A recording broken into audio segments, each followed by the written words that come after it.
Assalamu alaikum warahmatullahi wabarakatuh. It's been this here from Amazon.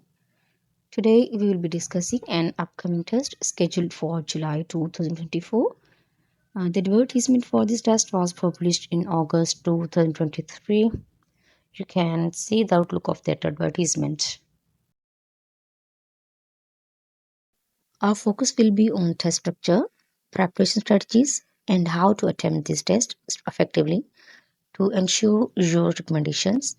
We will cover these topics in three consecutive videos for better understanding. Let's get started with test structure for today. Test is divided in three parts. Part 1 will carry 20, part 2 50, and part 3 30 marks.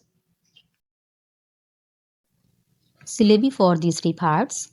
Part 1 will examine your English grammar, part 2 subject or degree, and part 3 professional competency.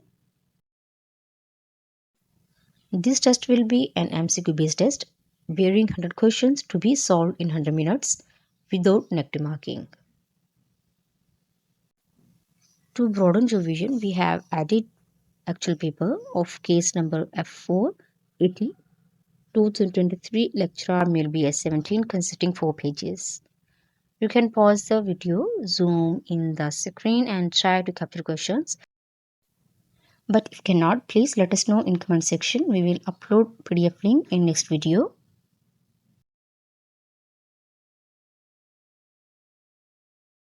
Before closing the video, I'll be pleased to announce that we have launched a comprehensive test session. You can click I button for details. In next video, we will be discovering the syllabi for in details. Stay tuned. Allah Hafiz.